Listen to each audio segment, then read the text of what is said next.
एक बार जोरदार तालियों से मानिए। दीपक भंडारी जिंदाबाद जिंदाबाद जिंदाबाद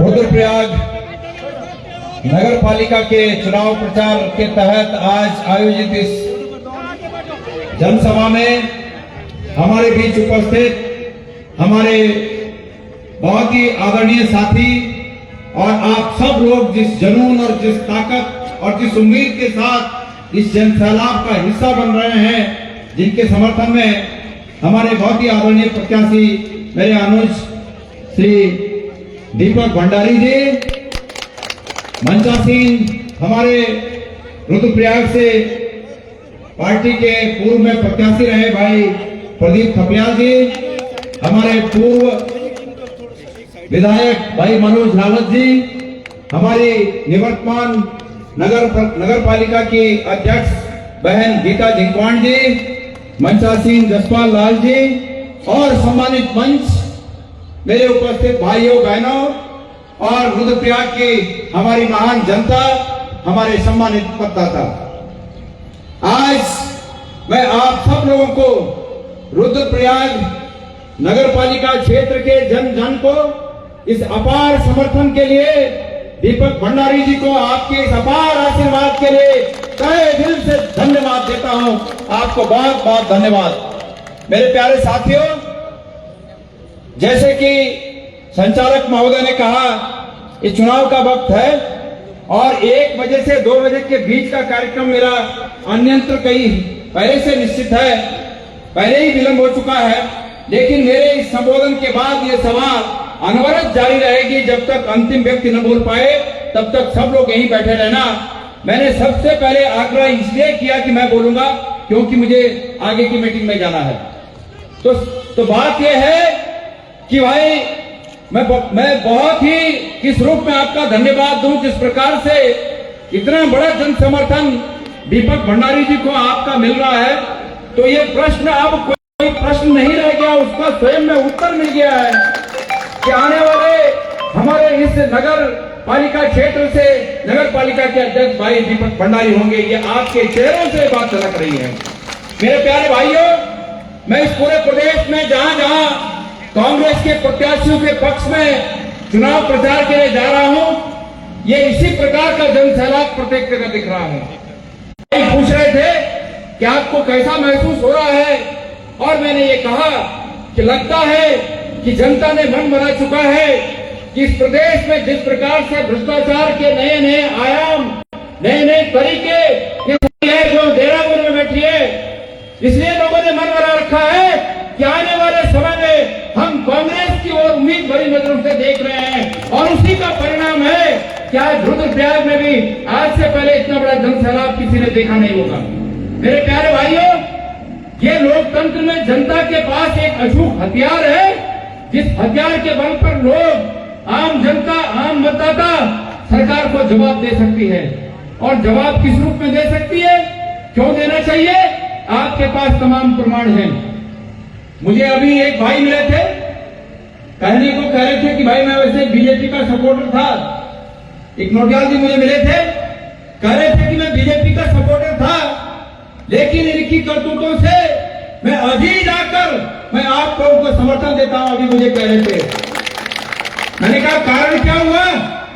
उन्होंने कहा कि मेरा बेटा पढ़ा लिखा है, फर्स्ट क्लास MSc तमाम डिग्रियां उसके पास है, कई प्रश्न पत्र, कई बार नौकरियों के लिए पेपर दे चुका है, लेकिन जहां संभावना बनती है तब तक निकल आता है कि पेपर तो लीक हो गया।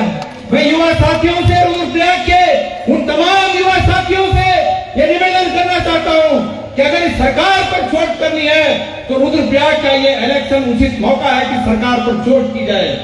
ये निकायों के इलेक्शन पूरे प्रदेश में मौका है कि सरकार पर चोट की जाए। मेरे प्यारे भाइयों, आप अब जानते हैं, मेरी माताएं, मेरी बहनें जानती हैं कि साधारण सी बीमारी के लिए आज हमारे प्रदेश के तमाम अस्पताल सिर्फ और सिर्फ रेफर सेंटर होकर बंद कर रहे गए हैं। रुद्रप्रयाग से कोई दूर दराज के गांव से अगर रुद्रप्रयाग में जिला चिकित्सालय में किसी मरीज को साधारण बीमारी के लिए भी लाया जाता है तो उसे कहा जाता है कि श्रीनगर मेडिकल कॉलेज में रेफर कर दो, और श्रीनगर मेडिकल कॉलेज पहुंचता है उसे कहते हैं कि देहरादून रेफर कर दो। एक गरीब आदमी दर दर भटक कर refer refer refer refer refer होकर दम तोड़ देता है। कितने हमारे साथियों ने, कितनी हमारी माताओं ने, कितनी हमारी बहनों ने इसी तरह रेफर होकर दम तोड़ दिया। लेकिन अफसोस कि ये सत्ता में बैठे हुए लोग सिर्फ और सिर्फ अपने भ्रष्टाचार की रोटियां सेक रहे हैं। एक तरफ अस्पतालों का ये हाल है, दूसरी तरफ हमारे प्रदेश की सरकार, धामी जी और स्वास्थ्य मंत्री धन सिंह रावत जी भ्रष्टाचार में पूरे कंठ डूबे हुए हैं। इसका प्रमाण हरिद्वार में मेडिकल कॉलेज बनता है, बहुत पुरानी बात नहीं है। उस मेडिकल कॉलेज को बनकर 1 वर्ष बीता है, सिर्फ 1 वर्ष। पहले वर्ष के एमबीबीएस के छात्रों का वहां एडमिशन हुआ, इतना बड़ा लंबा चौड़ा बजट खर्च हुआ, 600 हुए और 638 करोड़ रुपए खर्च करके 1000 करोड़ की जमीन और 638 करोड़ खर्च करके वो एक निजी संस्था को दे दिया और उसमें अनटेबल अपने पुस्तों के लिए पैसा धन इकट्ठा करने का, इसके अलावा उनका कोई मकसद नहीं है। कहा यह था कि सरकार एक उत्कृष्ट अस्पताल बनाएगी और किया ये कि अपने मित्रों को वो जो पूरा पैसा लगा, वो पूरा बजट के साथ लगा हुआ पैसा, वो संपत्ति सरकार के अपने मित्रों को दे दी। आखिर क्या होगा? हमारी माताएं बहनें सिर्फ रेफर और रेफर होते होते अपना दम तोड़ते रहेंगे। मेरे प्यारे भाइयों, क्या इस पर स्वीकृति दे देनी है? क्या इस पर सरकार से समझौता कर देना है? लोग कहते हैं, बीजेपी वाले कह रहे हैं कि ये कांग्रेस के लोग, ये गणेश पौदियाल, ये दीपक भंडारी, ये प्रदीप थपलियाल, ये मनोज रावत, ये जसपाल लाल जी, ये हमारी बहनें, ये क्यों चिल्ला रही है?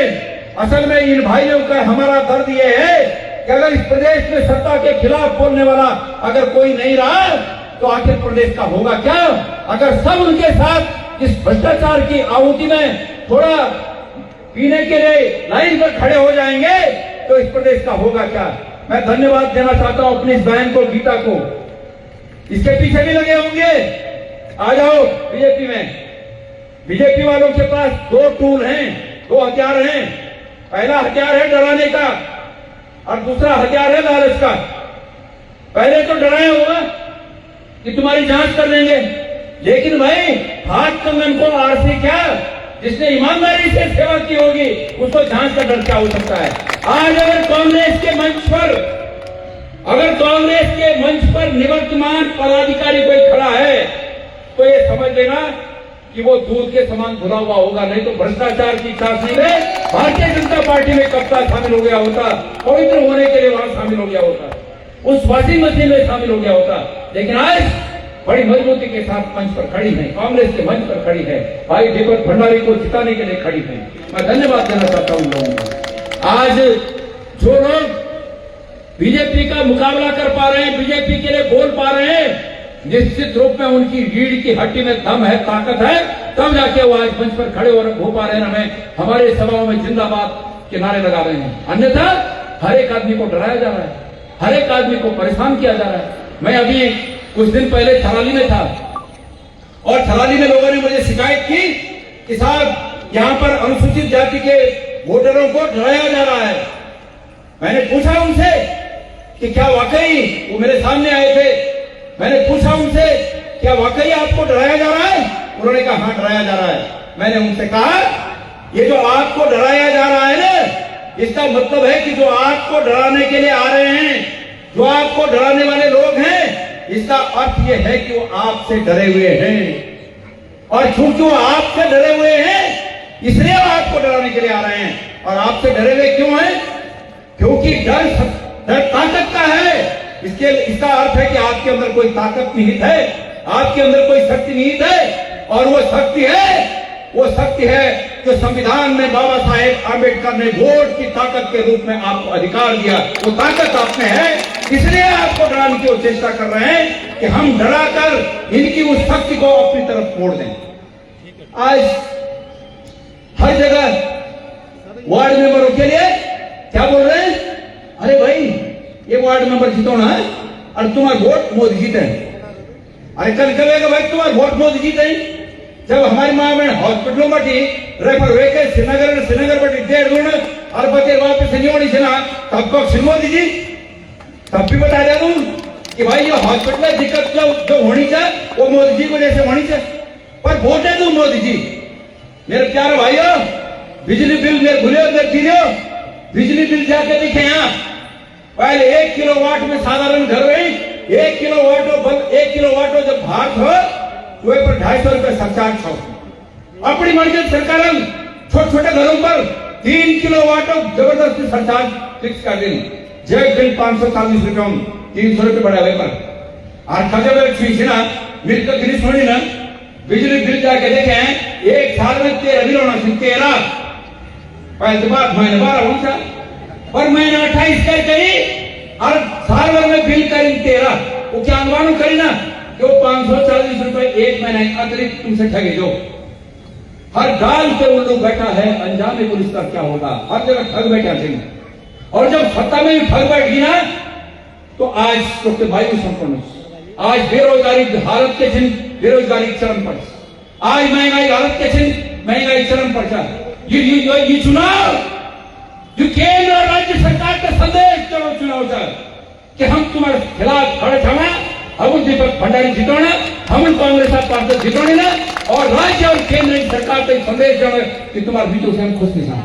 ये संदेश जो लोगों का इज्जत संदेश जो बहुत नहीं।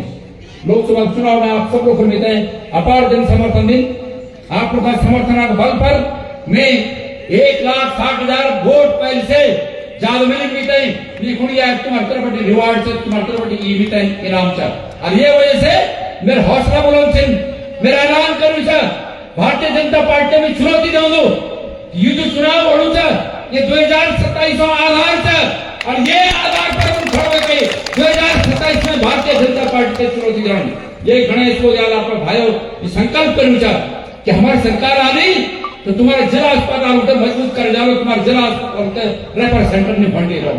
ये गणेश को ऐलान करना चाह कि उत्तराखंड के पहाड़ी क्षेत्रों में जितना भी हमारे पहाड़ी क्षेत्र से कुमावटी लेके और गढ़वाल तक ये तमाम पहाड़ी क्षेत्रों में हमारे युवाओं के हमारे बेरोजगार भाइयों के रोजगार दिए जा रहे। बेरोजगारी ये पहाड़वटी मिटाने में नंबर 1 संकल्प ये संकल्प कर दो बेरोजगारी मिटाओ हमारे बेरोजगारी मिटाओ। तो आप ये संघर्ष में हमारे साथी बना आपको बोल बहुत कुछ लेकिन मेरे बोले कि बीता अगर एक कर लगे ना धरो नेता की होना किधर फिर जाओ नेता तक कुटुंब चोर पड़ वही पड़ देंगे। तो ये वजह से बीते भले 10 मिनट अपन पहुंचो बीता वक्त भी पहुंचना पड़ो लो। लेकिन मैं आप सब लोग से आग्रह कर बनाई चाहूं अगर आप लोग चाहे कि 2027 में एक मजबूत लड़ाई वर्तमान सरकार के सामने लड़के हुए पर जीत हासिल कर सको तो यहाँ खुणी आधार बन बहुत आवश्यक है। और एक बात बता दूं विपक्ष से ताकत क्या होना आज हम विपक्ष में छाना अगर तुम हम तो प्लेटफॉर्म दी रहा जब कि तुम्हारे ऐसे पहल दियो छो तो हमारा आवाज और मजबूती से जारी अभी जख्मो हम प्लेटफॉर्म नीचे ना हम ऊपर सड़क पर पर आवाज उठाना लेकिन सड़क पर आवाज उठाना और प्लेटफॉर्म पर आवाज उठाना फर्क होना। विपक्ष को काम यो कि सरकार की गलत पोजीशन में पर सरकार तो आईना दिखाई दो तुम सुनो लो पौड़ी में एक बस एक्सीडेंट हुए और मुख्यमंत्री जी वही बस एक्सीडेंट में मरे हम लोगों का परिजन उठाए 4-4 लाख रुपए मुआवजा घोषणा करें। और ये से पहले एक महीना पहले दिसंबर 25-26 तारीख को एक बस एक्सीडेंट और जगह हुए छो वो को 10-10 लाख दिन जब हम तक पता चले तो हम पर तो भाई पछने लगे। ये प्रदेश में ही प्रत्येक व्यक्ति की जाने की कीमत एक ही हो सकती चाहे वो पूर्व मरम चाहे पश्चिम मरम पूरा प्रदेश का लोगों की जाने की कीमत में फर्क नहीं हो सकता।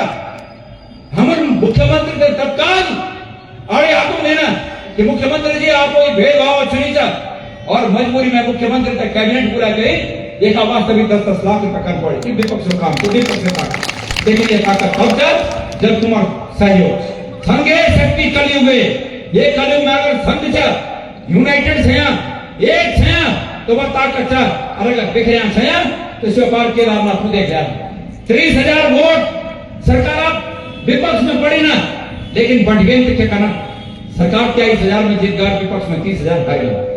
ये वजह से ही संघे शक्ति कलयुगे एक रहा और सरकार तो एक के जवाब देने की जरूरत है।